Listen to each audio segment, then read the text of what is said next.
Est-ce que tu peux poser la main sur ton cœur et tu vas simplement faire cette prière avec moi? Je vous salue Marie. Le Seigneur est avec vous.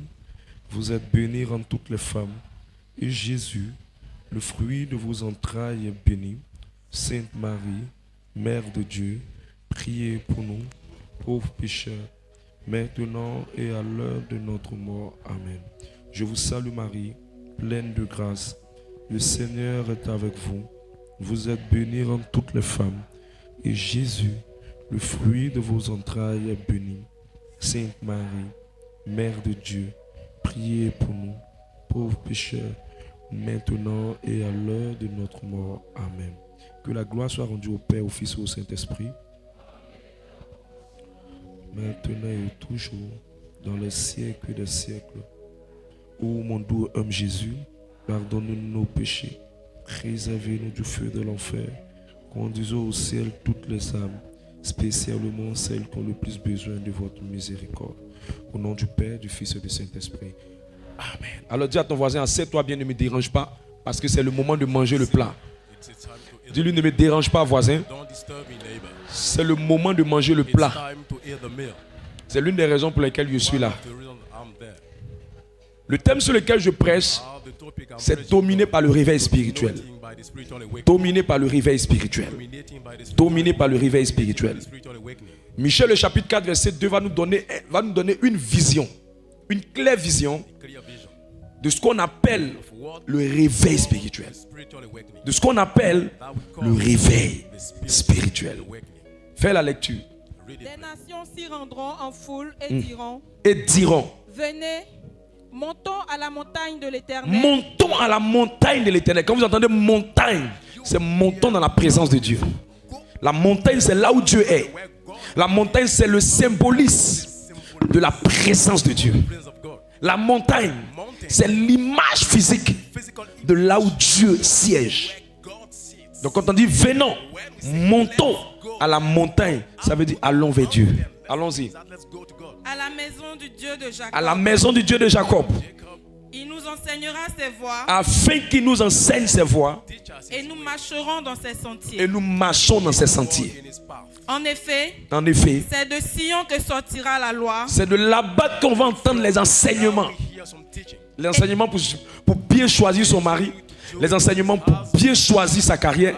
Les enseignements pour connaître les autoroutes de la destinée. Amen, amen. Regarde ta voisine, dis-lui la raison pour laquelle ta vie est là où c'est. C'est parce que tu n'as pas été enseigné. Mais maintenant ta vie va changer parce que tu es en train d'être enseigné.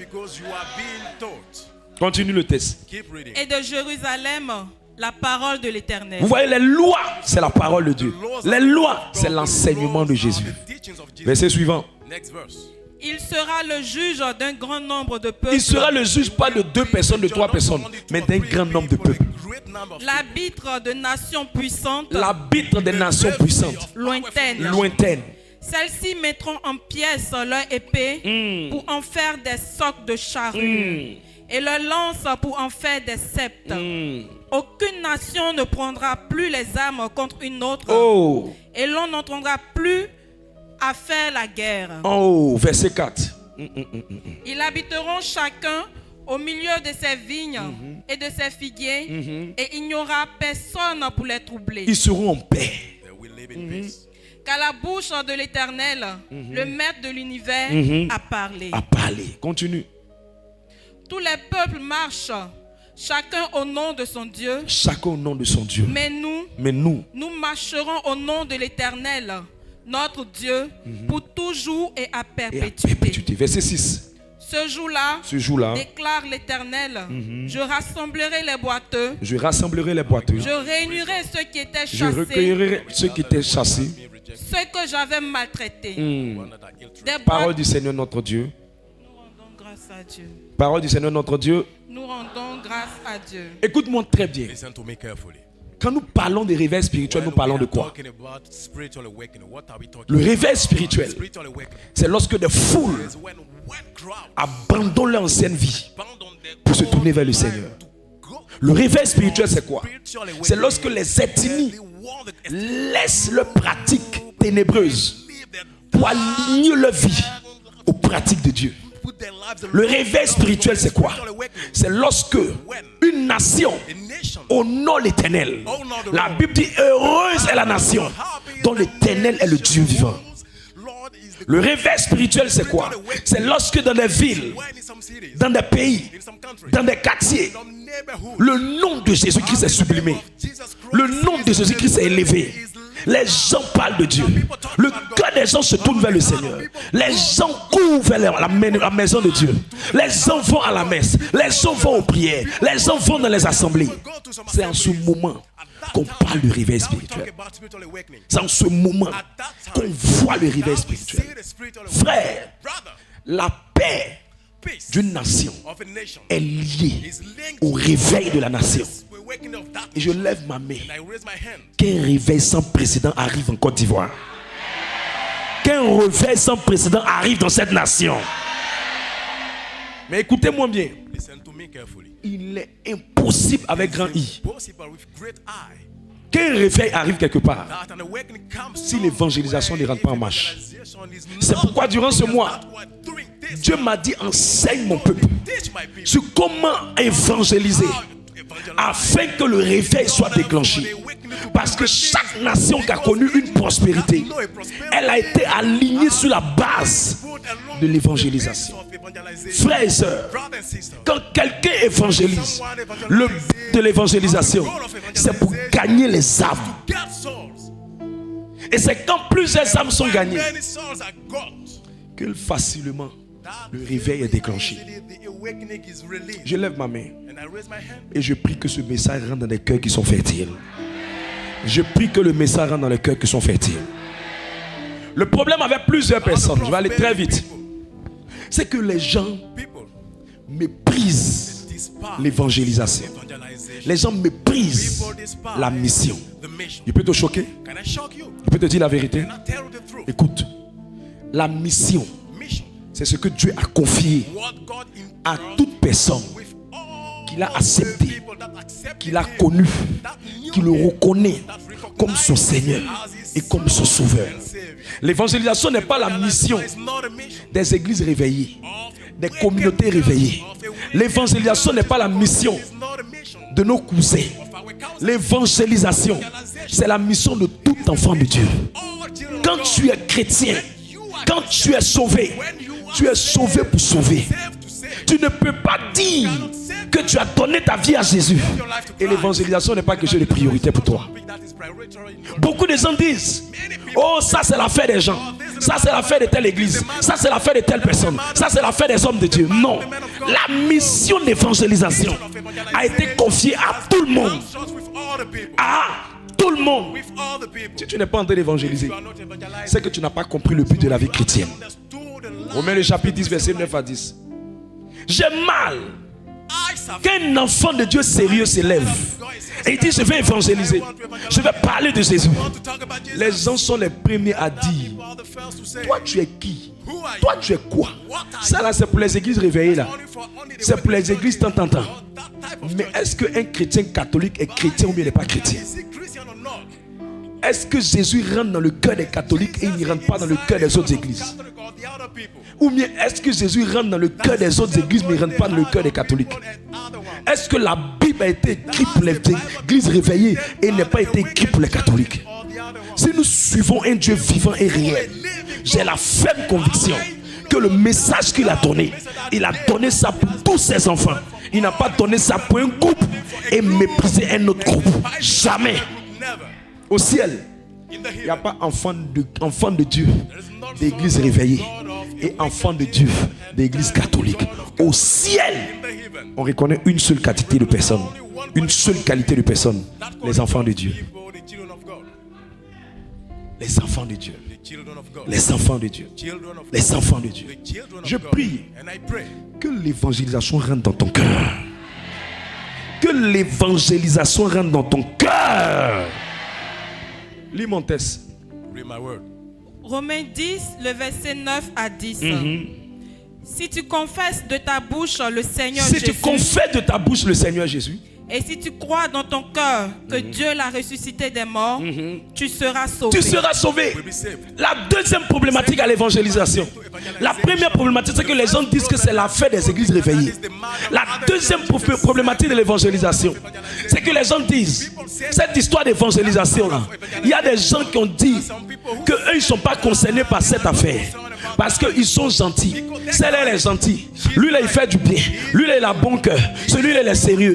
Donc, il n'a pas besoin d'être évangélisé. Quand tu arrives avec quelqu'un, tu lui dis, ma soeur, je veux parler un peu avec toi. Elle dit, non, moi, je ne suis pas dans vos choses là. Moi, je vais ici. Moi, je vais à l'église. Moi, je vais cela. Écoute-moi bien. Aucune église ne sauve. Écoute-moi bien. Aucune église ne sauve. Catholique à vie, mais ton âme à l'enfer. Tu vas être frustré. La même manière que tu dois dire je suis catholique à vie, de la même manière tu dois dire je traîne dans le processus d'une conversion à vie. Parce que si ton corps est dans l'église et ton cœur est dans le monde, la religion ne te changera pas.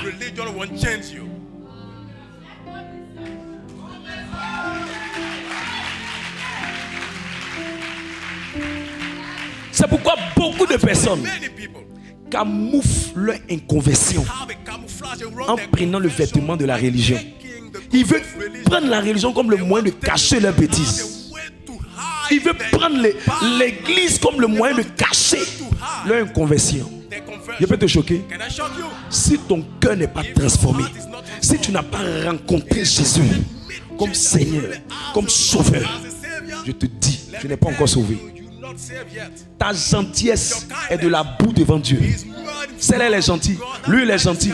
Mes amis, il y a des choses que tu dis que tu fais qui sont bien. Peut-être que tu fais les dons aux orphelins. Peut-être que tu fais les dons dans les choses. Peut-être que tu soutiens les orphelins. Tu soutiens les pauvres. Tu fais des dons aux gens. Tu n'as pas idée. Même en faisant le bien, ça peut te faire partir à l'enfer. Parce que Dieu ne regarde pas l'action. Dieu regarde le cœur avec lequel tu poses l'action.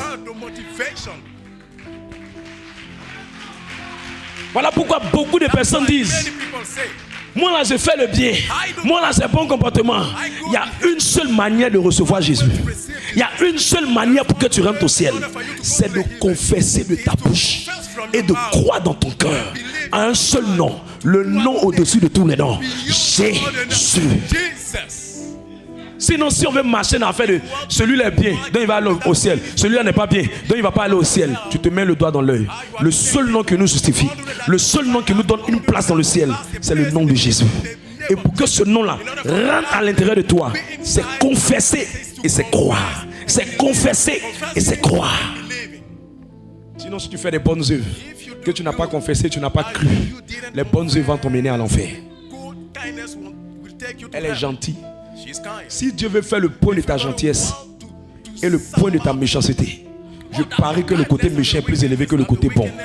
Donc Dieu ne va jamais sauver quelqu'un par les œuvres qu'il pratique, mais Dieu va sauver quelqu'un par l'effort quand il a accepté de marcher dans ses voies. Et la capacité pour marcher dans ses voies, elle ne vient pas du fait que tu sois né dans une famille chrétienne. La capacité vient du nom qui justifie qu'à l'intérieur de toi, qui te rend apte à marcher comme lui. On ne peut jamais demander à un chien de changer sa manière de s'asseoir si on n'a pas enlevé le cœur de chien en lui. Ça veut dire quoi? Ça veut dire, tant qu'il est chien, il sera comme chien. Avant de lui dire arrête de faire comme un chien, donne-lui un nouveau vêtement et un nouveau cœur pour qu'il ne soit plus comme un chien pour faire les choses qui ne concernent pas les chiens. De même, pour que quelqu'un marche comme Jésus demande, la personne doit porter le cœur de Jésus. Voilà pourquoi quand quelqu'un reçoit Christ, on dit il est une nouvelle créature. Ça veut dire c'est une nouvelle personne qui naît. Elle doit maintenant avoir la capacité de marcher comme Jésus. Sinon, ce sont les bonnes affaires. Tu ne pourras pas le faire. Ce n'est ni par ta force, ce n'est ni par ton intelligence. C'est le Saint-Esprit qui vient quand tu acceptes Jésus, qui te donne la capacité de marcher dans les voies de Jésus. Sinon, toi-même, tu ne pourras pas. Tu ne pourras pas. Tu ne pourras pas. On ne peut jamais prendre quelqu'un qui se comporte comme un porc. Peu importe combien de fois tu vas le laver, il finira toujours d'aller dans la boue. La meilleure manière de l'aider, c'est de changer sa nature. C'est pourquoi quand on accepte Jésus, une nouvelle nature entre à l'intérieur de nous. Et c'est cette nature-là qui nous donne la capacité de marcher comme Jésus veut. Tu comprends ce que je dis? Je prie et je prophétise que tu acceptes Jésus. Je prie et je prophétise que tu acceptes Jésus. La troisième problématique qui fait que l'évangélisation n'arrive pas à porter le réveil. J'ai mal quand je vois des hommes de Dieu organiser des grands programmes de prière, des bergers, des modérateurs, des ministères, organiser de grands programmes d'évangélisation. Ils s'organisent, ils mettent les moyens dedans, ils font des dépenses, ils créent de grands rassemblements. Des gens viennent de partout, des gens sont nombreux, ils réunissent des milliers de personnes. Mais à la fin, ils ne donnent pas la possibilité aux gens de donner leur vie à Jésus. Ils n'appellent pas les gens pour le salut. Ils n'appellent pas les gens pour la conversion. Et je t'ai arrêté assis à un programme. J'ai vu les gens sont venus nombreux. Les gens sont venus avec soif. Mais à la fin, l'homme de Dieu n'a pas dit qui veut marcher avec Jésus, qui veut servir Jésus, qui veut suivre Jésus, qui veut qu'on l'encadre. Dieu m'a dit, tout programme d'évangélisation, peu importe sa grandeur, si à la fin, on ne pousse pas les gens à servir Jésus, on ne pousse pas les gens à accepter Jésus, c'est une perte de temps, c'est du gaspillage, c'est un concert, c'est une fête, c'est un rassemblement inutile, c'est un gaspillage d'argent, c'est quelque chose qui n'a pas de sens. Parce que le but pour lequel on fait les prières, le but pour lequel on fait l'église, le but pour lequel on fait des rassemblements spirituels, le but pour lequel on organise des choses pour que les gens viennent nombreux, c'est pourquoi on a beaucoup de conversions. Quand il n'y a pas de conversion, quand il n'y a pas de possibilité d'accepter Jésus, quand il n'y a pas de possibilité d'être suivi par Jésus, ça n'a pas de différence que le concert d'un DJ. Ça n'a pas de différence que le concert d'un artiste. Ça n'a pas de différence que les événements qui sont organisés. Voilà pourquoi beaucoup d'événements sont organisés. Et Dieu me dit, tu penses que c'est le réveil qui est là, mon fils? Ce n'est pas le réveil, c'est un rassemblement. Un rassemblement d'inconvertis. Un rassemblement d'inconvertis qui ne se convertissent pas. Un rassemblement des gens qui mangent porc et qui ne se convertissent pas. Un rassemblement de drogués mais qui ne changent pas. Un rassemblement des gens qui sont nombreux dans un endroit, dans une paroisse, dans une cathédrale où on ne dit pas aux gens donnez votre vie à Jésus. On a gaspillé leur énergie. Voilà pourquoi beaucoup sont frustrés. Quand on vient leur dire, venez on va prier, venez à la communauté, ils disent non, je suis déjà parti ici, j'ai déjà fait ceci, j'ai déjà fait cela. Le but c'est pas de se rassembler, le but c'est de rencontrer celui que tu allais voir. Et le moyen de le rencontrer, c'est pas le salut. Si tu confesses et si tu crois.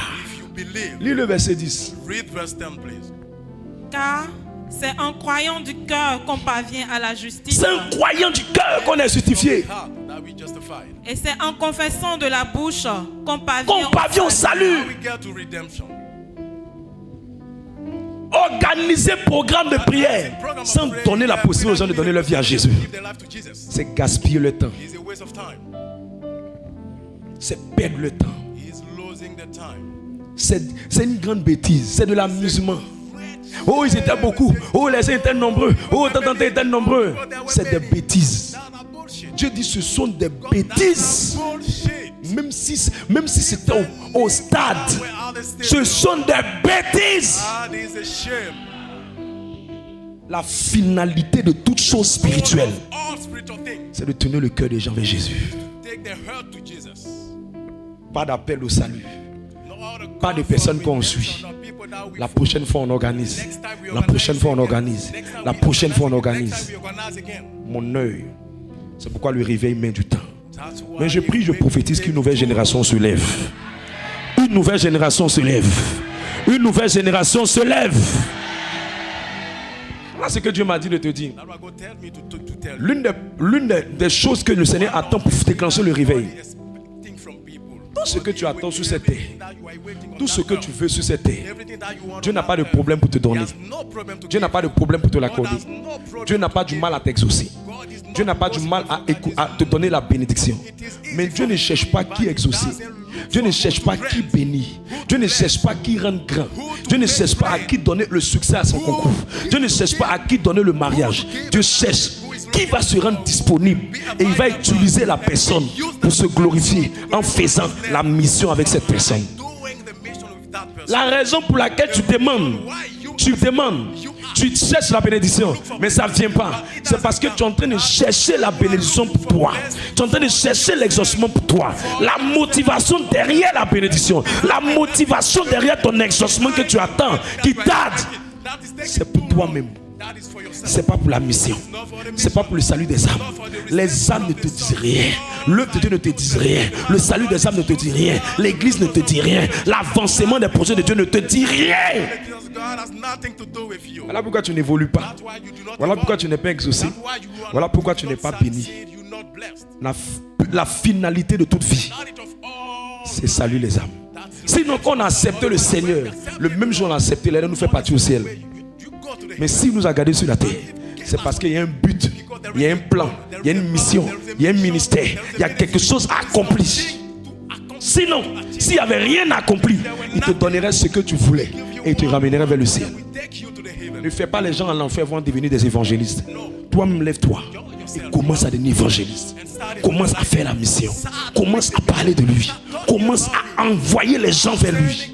Si je te pose la question, depuis que tu as donné ta vie au Seigneur, combien de personnes ont été sauvées par ton canal? Il dit quoi? Combien de personnes ont été touchées par ton canal? Si je te pose encore la question, le mariage que tu as eu là, qu'est-ce que ça a apporté au royaume de Dieu? Si je te pose la question, le travail que tu as eu là, qu'est-ce que ça apporte au royaume de Dieu? Si je te pose la question, l'entreprise que tu as créée là, qu'est-ce que ça apporte au royaume de Dieu? Si je te pose la question, tout ce que Dieu a mis comme bénédiction dans ta vie, qu'est-ce que ça apporte au royaume? Si tu me dis rien, je te dirai tu n'iras nulle part que le niveau où tu es. Parce que la finalité de toute grâce, c'est de travailler à la mission. Le mariage pour le service. Le mariage pour la mission, pour l'évangélisation, pour le travail de Dieu. Mais homme de Dieu, mais moi je le fais. L'erreur de beaucoup de personnes, c'est qu'ils n'ont pas mis la mission avant le service. Servir dans un département, servir dans quelque chose, c'est bien, mais c'est pas plus grand que l'évangélisation. Être lecteur, c'est bien. Être protocole, c'est bien. Être chante, c'est bien. Mais écoute-moi, c'est ce qui est secondaire, ce qui est primaire, ce qui est prioritaire. C'est d'abord le salut des âmes. Dieu te sauve, pas pour chanter. Dieu te sauve pour sauver. C'est quand les gens sont sauvés que tu peux les servir. C'est parce que tu es un enfant que tu peux donner du lait à un enfant. C'est parce que tu as sauvé des gens que les gens peuvent venir se positionner et tu vas chanter pour que les gens entendent. C'est parce que tu as fait la mission que tu peux te mettre dans une position et les gens vont recevoir des grâces. Tant que tu n'es pas évangéliste, tant que tu n'es pas dans la mission, tant que tu ne gagnes pas les âmes, tout ce que tu fais comme service n'a pas une place importante que ce qu'on appelle la première mission, l'évangélisation.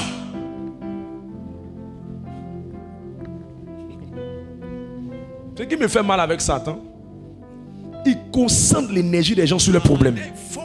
Le plus grand combat de Satan, si je peux dire la plus grande stratégie de Satan dans le combat spirituel, c'est de faire en sorte que les gens, leur cœur, leurs yeux soient focalisés sur les problèmes.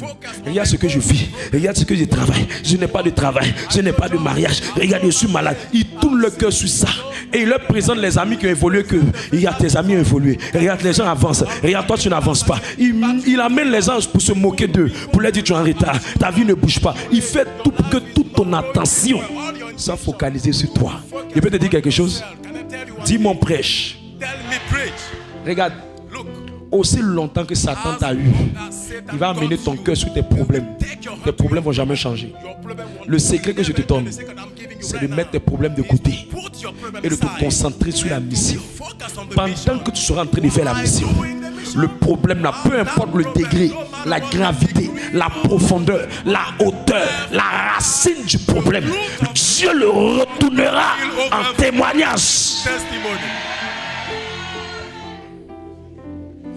Tout ce que je suis, tout ce que j'ai, tout ce que je deviens, c'est le résultat de la mission. Quelqu'un me dira, mais toi tu es homme de Dieu. Je ris. Tu n'as pas idée. Il y a des hommes de Dieu qui galèrent. Je ris. Il y a des hommes de Dieu qui sont frustrés. Ce n'est pas une histoire d'homme de Dieu. C'est une histoire de la mission qui est sur ma tête. Et de combien de fois mon cœur est pour la mission. Mes plus grandes réunions avec mon équipe, ça n'a jamais été les réunions sur l'argent. C'est les réunions sur les âmes. La raison pour laquelle on voyage, la raison pour laquelle il nous donne des visas, la raison pour laquelle il nous a donné le mariage, la raison pour laquelle il nous soutient avec sa provision, la raison pour laquelle il ne nous a pas mis dans la liste des hommes de Dieu mendiants, la raison pour laquelle il ne nous a pas mis dans la liste des hommes de Dieu qui frappent aux portes des gens, c'est parce qu'il a vu que la raison de notre cœur pour la mission, ce n'est pas l'argent, ce n'est pas le sexe, ce n'est pas le pouvoir, ce n'est pas la renommée, mais c'est la mission. C'est la mission. C'est parler de lui aux nations. C'est parler de lui aux nations. C'est parler de lui aux nations. J'ai mal quand toi tu es sur toi. Tu es sur toi. Tu es sur toi. S'il ne me donne pas le mariage, je n'évangélise pas. Tu vas mourir célibataire. S'il ne me donne pas le travail, je n'évangélise pas. Tu vas mourir sans travail. S'il ne me donne pas ceci, je ne fais pas ça. Tu vas mourir sans la chose. Mais je prie maintenant pour toi que pendant que tu seras en train d'évangéliser, le mariage va venir, le travail va venir, les affaires vont prospérer, l'activité va réussir. Reçois ça. Il dit allez. Matthieu 28, 19, lis le test. Malini ma osha bradia. Kemele ba ala bra ikali onosha. Est-ce que je peux prêcher en langue dans ton esprit? Il m'a dit ça fois que tu prêches pas la langue. Parce qu'il y a des messages que tu vas mettre dans l'esprit. Et en rêve, les anges vont venir le prêcher le message. C'est pourquoi il me dit à un moment du message, parle en langue. Parle en langue. Que malama lukali ala. Limini ma anil shebre. Rababali kali anu shabradia. Lemeleme ala malusha. Ribra e kali manusha. Rebele ma ana lanu shabradia. Likabaya o shebele ma ana labraduse. Oh, si avec quelqu'un pour traduire, il allait traduire ça pour toi. Mais laisse, il va arriver à cette dimension demain. Demain. Lis le test. Matthieu 28, le verset 19. Allez, faites de toutes les nations des disciples, les baptisant au nom du Père, du Fils et du Saint-Esprit. Et enseignez-leur à observer tout ce que je vous ai prescrit. Et voici, je suis avec vous. Tous les jours. Jusqu'à la fin du monde. Jusqu'à la fin du monde. Je suis avec vous. Si c'est ta Bible, souligne cette partie. Je suis avec vous. Ça veut dire que je vais vous soutenir. Ça veut dire que je vais vous aider. Ça veut dire que je vais vous encadrer. Ça veut dire que ma main protectrice sera sur vous. Ça veut dire que ma main de délivrance sera sur vous. Ça veut dire que ma main de soutien sera sur vous. Les gens vont voir Dieu dans votre vie. Ça veut dire que vous allez porter ma présence. Vous allez porter mon onction. Vous allez porter ma force. Vous allez porter ma grâce. Pourquoi toi les gens disent toujours, depuis là tu pries, mais on voit rien. Toi là depuis là tu es fonctionnaire, mais on voit rien. Toi là depuis là tu vas à la messe, mais on voit rien. Toi là depuis là tu es chrétien, on voit rien. Tu sais pourquoi les gens ne voient pas ton Dieu? C'est parce qu'au fait tu n'as pas fait des gens qui sont autour de toi les disciples de Jésus. Tu n'as pas fait de ta meilleure copine qui est en train de chercher mari des gens. Tu n'as pas fait d'elle disciple de Jésus. Tu n'as pas fait de ton meilleur ami, celui avec qui tu vas manger au gabadrome. Tu n'as pas fait de lui disciple de Jésus. Ce qui me fait mal, tu as regardé ta famille, mais tu n'as pas encore fait de tes frères, de tes soeurs, des disciples de Jésus. Voilà pourquoi le soutien de Jésus ne vient pas avec toi. Voilà pourquoi la protection de Jésus ne vient pas avec toi. Les païens font accident, toi tu fais accident. Les païens AVC, toi tu as AVC. Les païens sont malades, toi aussi tu es malade. Les païens ne mangent pas bien, toi aussi tu ne manges pas bien. Les païens pleurent pour mettre les enfants à l'école, toi aussi tu pleures pour mettre tes enfants à l'école. Les païens ont toujours les maladies bizarres, tu as les mêmes maladies. Les païens vont toujours à l'hôpital chaque mois parce qu'ils ne se portent pas bien. Toi aussi tu as le même problème. Où est ton Dieu? Où est ton Dieu? Mais pendant que tu seras en train de faire la mission, pendant que tu seras en train d'évangéliser, pendant que tu seras en train de tirer les âmes, Pendant que tu prends la décision cette saison d'aller chercher les âmes, d'inviter tes amis, d'inviter ton quartier, d'inviter tes collègues, d'inviter ta camarade, d'inviter ton père, d'inviter ta tante, je vois la main de Dieu changer ta destinée. Celui qui me dit un amen en se levant, la grâce la descend sur lui. C'est le problème de ton voisin, laisse-le s'asseoir. Il ne sait pas qui je suis. Il ne sait pas qui je suis. Il ne sait pas que je ne suis pas les hommes de Dieu qui cherchent les fidèles de sa communauté. Il ne sait pas que ma bouche est tranchante. Parce que la consécration et la sanctification sont sur mes lèvres. Et ce que je dis ne tarde pas à s'accomplir. Je prophétise que cette saison, la main de Dieu te localise. La main de Dieu change ta vie. La main de Dieu essuie tes larmes. La main de Dieu te favorise. Tu verras Dieu dans tous les aspects de ta vie. Tu verras Dieu dans tous les aspects de ta vie. Je libère le visa. Je libère le travail. Je libère le succès au concours. Je libère ton mari. Je libère ta femme. Je libère tes papiers. Je libère tes affaires. Je libère ta carrière. Je libère ton bébé. Tu me dis amen avec la force suprême.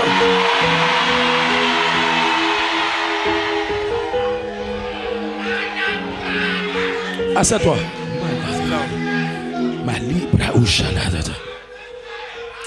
Quelqu'un me demande, mais homme de Dieu, je n'ai pas le temps pour évangéliser. Je n'ai pas le temps pour sortir. Je suis beaucoup occupé. Mon emploi du temps est un peu chargé. Les temps que j'ai là ne sont pas suffisants. Souvent même c'est le dimanche, je suis un peu disponible. Et je fais l'effort de venir. Comment je peux répondre à ma mission? Écoute, il y a une place pour toi dans la mission. Si tes pieds ne peuvent pas, si tes mains ne peuvent pas, si ta bouche ne peut pas, si le temps ne te permet pas, reste-moi te dire, tu peux faire un vœu à Dieu, tu peux prendre un engagement vers Dieu pour dire Seigneur, tous les mois, moi, mon argent, je mets 30 000, je mets 500 000, je mets 100 000, je mets 30 000 pour l'évangélisation des navettes. Chaque responsable des navettes, je fais une alliance avec celui qui est dans mon quartier et je lui dis, voilà mon argent, prends les gens dans le cas qui ne payent rien, voilà ma part, voilà mon alliance. Je te dis, si Dieu m'a pas appelé, ta vie financière va changer.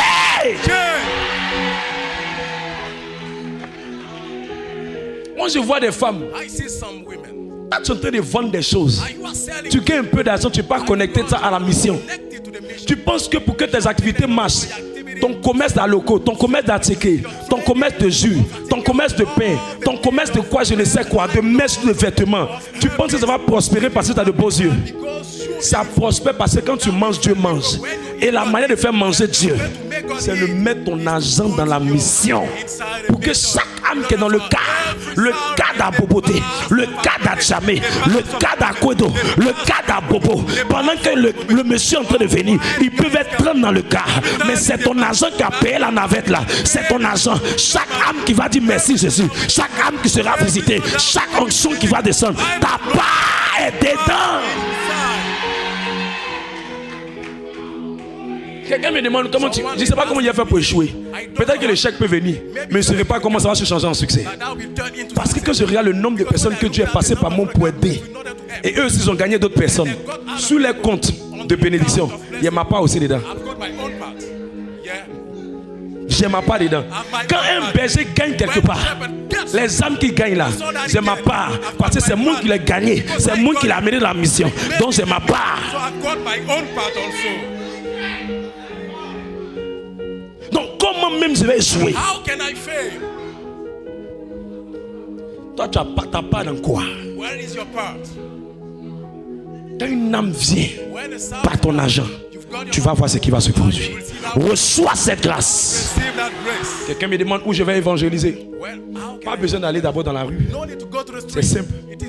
Commence par ceux qui sont proches. Poursuis avec ceux qui sont un peu plus loin. Et termine avec ceux qui sont dans la communauté. Ceux avec l'évangélisation de la communauté. Ceux qui sont proches. C'est tous ceux. Tes amis, tes collègues, ta famille. Les plus proches. Tu poursuis un peu avec qui? Ceux que tu vas croiser sur la paroisse, ceux que tu vas croiser dans ton environnement proche. Et tu termines avec les évangélisations qu'on fait dans la communauté. C'est tout. Je lance un défi à tout le monde. chaque département, chaque fraternité, chaque personne doit faire venir au moins 2 âmes. Chaque dimanche et chaque mercredi.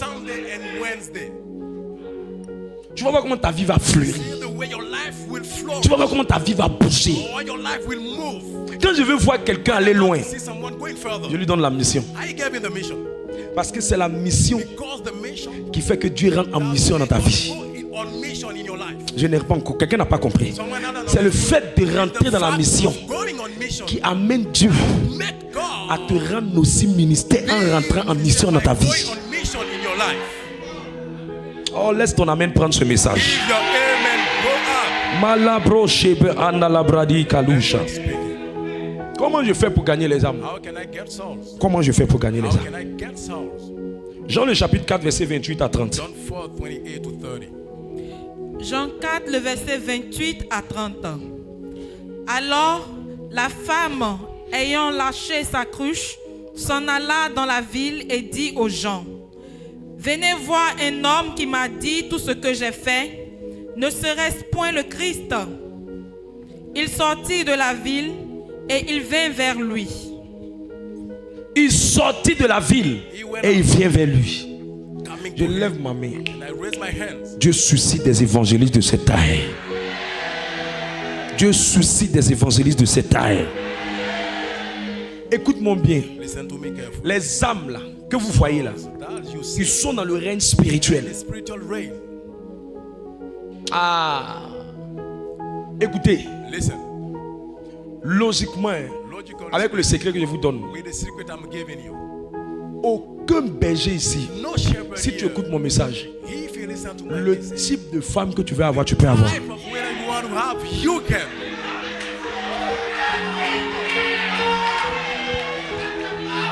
Est-ce que je peux parler?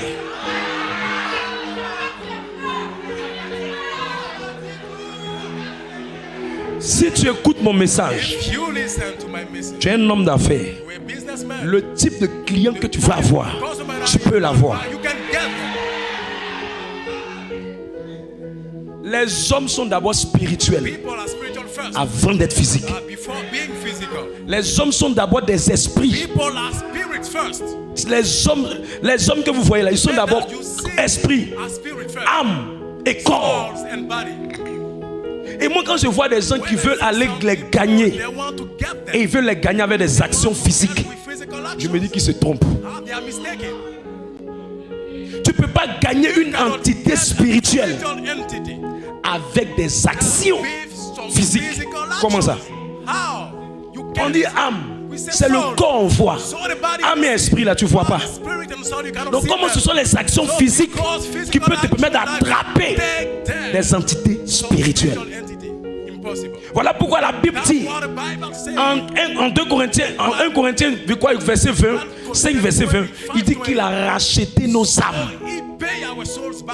Ça veut dire que nos âmes étaient hier attachées quelque part. Le client que tu veux là, il est attaché à une entité. La cliente que tu veux là, elle est attachée à une entité. La femme que tu veux marier là, elle est attachée à une entité. Le mari que tu veux marier là, il est attaché à une entité. Les âmes ne sont pas en train de se promener. Les âmes appartiennent au monde spirituel. Soit dans le monde spirituel, elles sont dans les mains de Dieu. Soit dans le monde spirituel, elles sont dans les couvents de sorcellerie. Et les chrétiens, mon mari je l'invite, il ne vient pas. Mon mari je l'invite, il ne vient pas. Mon mari je lui parle, il ne vient pas. Je pense que Jésus lui-même les a dit, car nous avons été rachetés un grand prix. Attends, est-ce qu'on rachète quelque chose qui n'a pas été déjà acheté? Jésus lui-même a racheté les âmes. Toi, tu veux venir rentrer dans son rachat pour tirer les âmes. Et tu viens avec des actions physiques. Pardon, viens à la prière. Pardon, viens acheter le produit. Pardon, viens faire ce que tu veux faire. Pardon. Quoi? Quelqu'un me fait rire. Quelqu'un me fait rire. Le monde est d'abord spirituel. Allez demander à Pierre. Satan a arraché son âme. Jésus dit, quoi? Ça, Simon, Satan voulait te prendre. Mais moi, j'ai prié.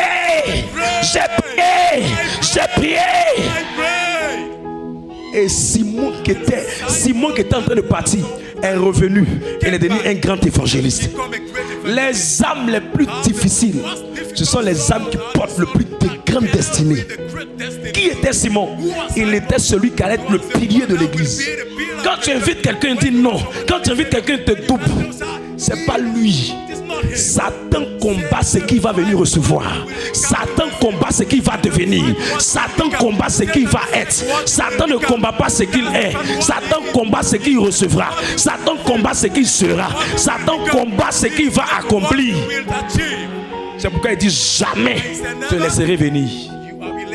Le secret, c'est la prière de combat spirituel. L'intercession. Ça arrache les âmes. Une soeur est venue me voir. Il y a un document là, on dit ils vont nous embaucher, ils vont nous donner tel salaire. Ils sont en train de discuter avec les patrons là-bas. Je dis quoi?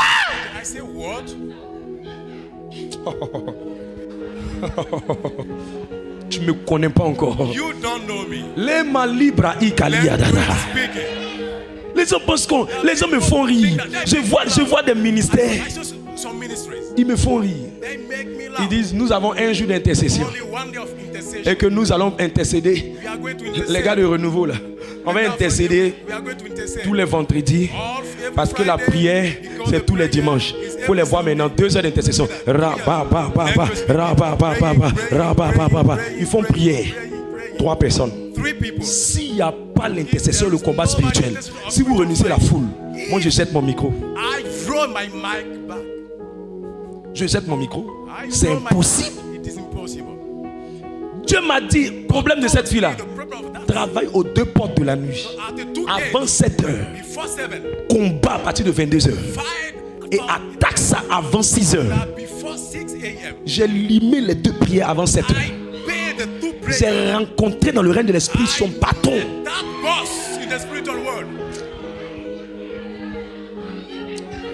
Pendant le séminaire qu'il a enseigné aux serviteurs, ce que je vais vous montrer dans le règne de l'esprit.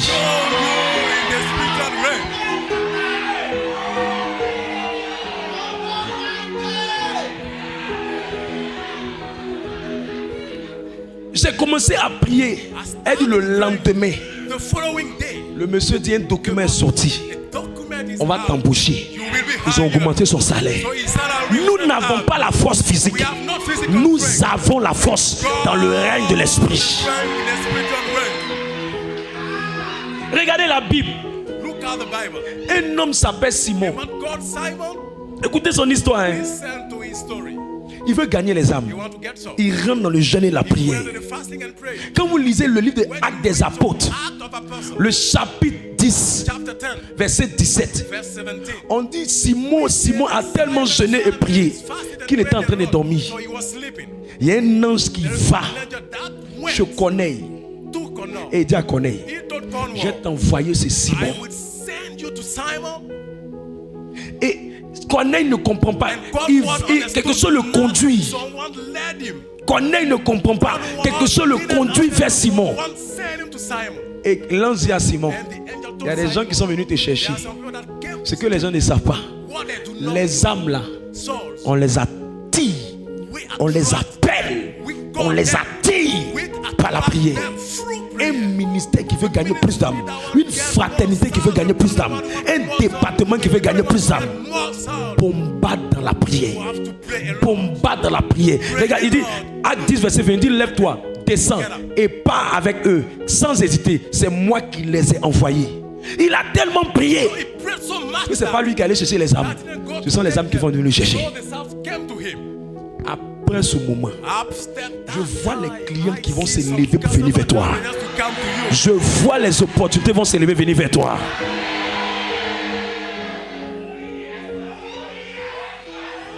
Le monsieur là ne se décide pas. Le monsieur là ne se décide pas. Depuis là, il dit va me marier et change d'avis.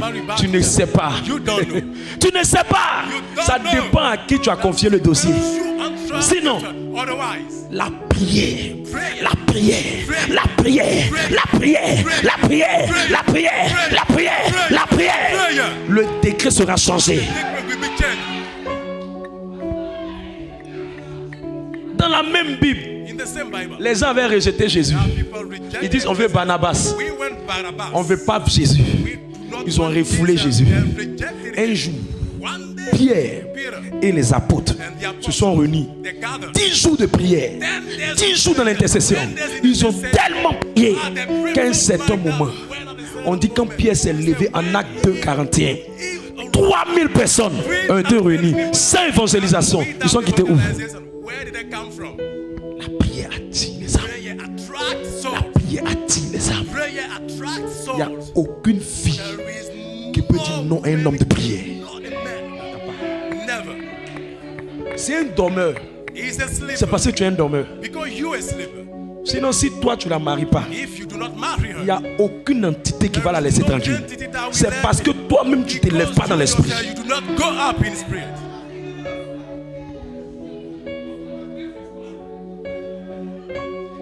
Une entreprise, les gens doivent prier, les collègues doivent prier, le collège des professionnels doit prier, les employés doivent prier, la patronne doit prier, tout le système, vous devez prier. Une entreprise de dormeurs ne peut jamais monter dans les milliards. C'est spirituel. L'argent même est d'abord spirituel avant d'être physique. Les gens pensent au fait que quand il dit à des hommes de Dieu, on a mobilisé tel fonds pour organiser le triomphe. Il dit vraiment, vous êtes des boss. Hein? Il dit, tu n'as pas idée. Chez nous ici, il y a des gens, mais leurs chaussures sont percées. Mais ils ont donné.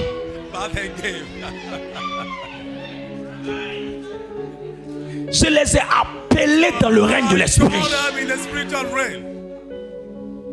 L'évangélisation commence par l'intercession.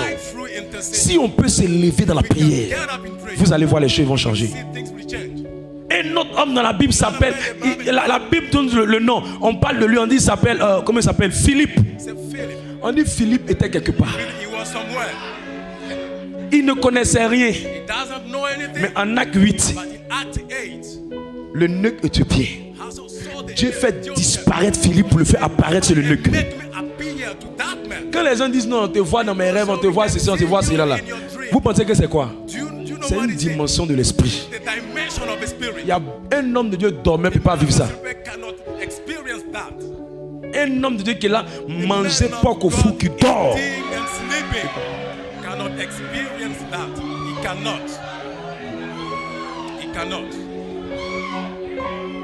On aborde les âmes spirituellement avant d'aller les chercher physiquement. Département d'intercession, d'évangélisation. Réveillez-vous.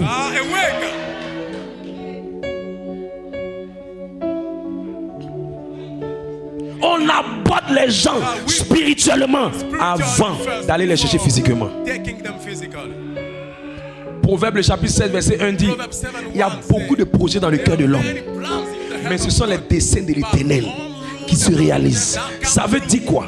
Quelqu'un peut dire je ne veux pas aller à l'église. Quelqu'un peut dire je ne veux pas aller à l'église. Voilà mes ambitions, voilà mes rêves, voilà ce que je veux, voilà ce tant.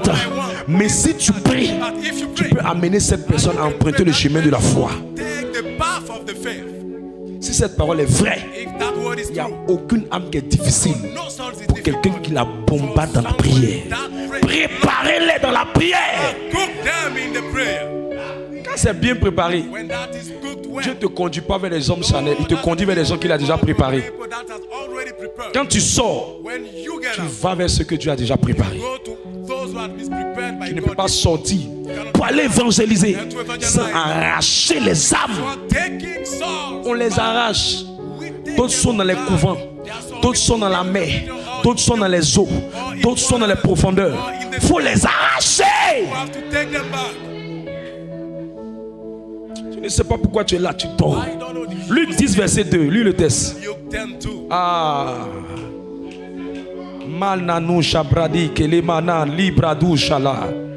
Tu viens travailler dans mon entreprise, tu pries. Tu viens dans mon département, tu pries. Tu viens de mes projets, tu pries. Ici là on prie, tu pries pas, sors.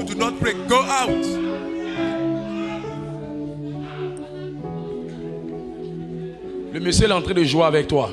Tu n'as pas amené son nom à l'autel de la prière. Le lendemain, il va voir Mairie de Cocody dans ses yeux.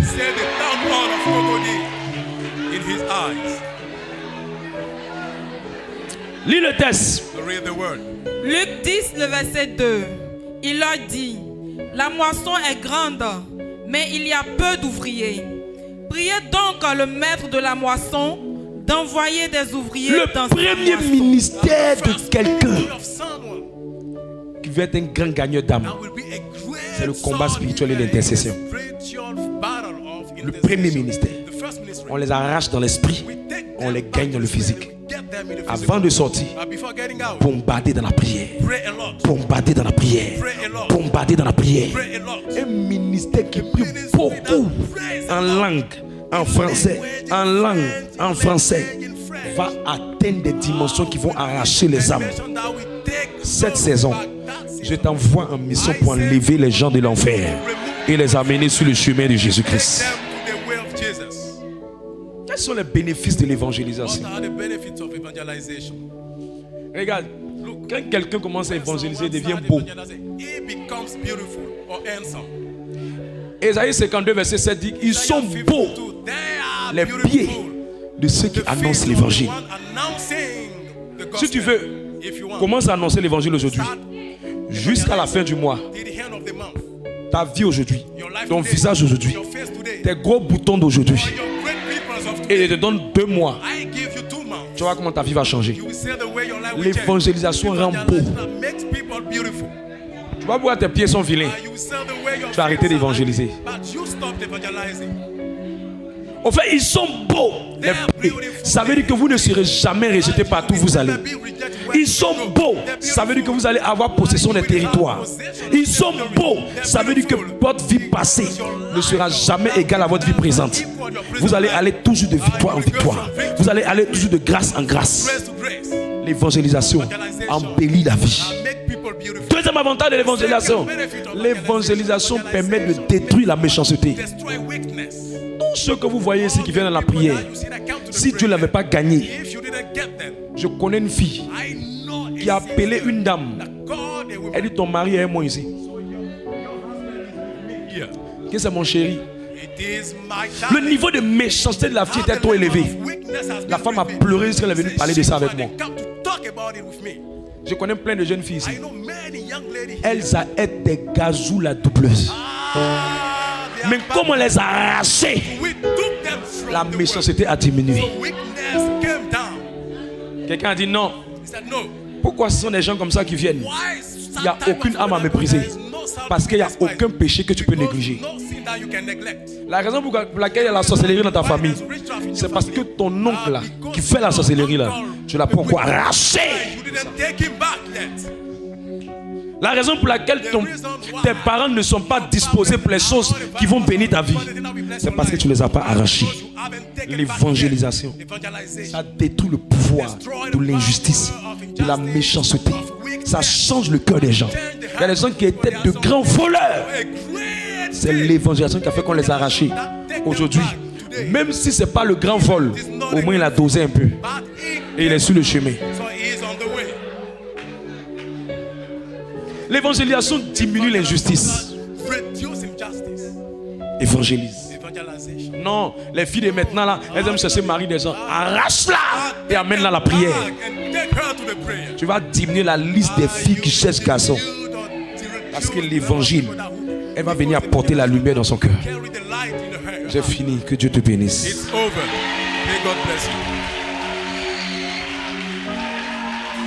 On va se tenir sur nos pieds.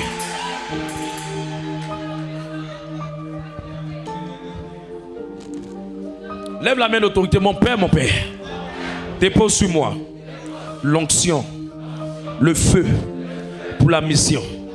Oh Dieu, renouvelle en moi le fardeau des âmes, le fardeau des âmes, le fardeau de la mission. Je vais évangéliser, mais je veux un feu nouveau. Commence à battre les mains et prier dans ce sens.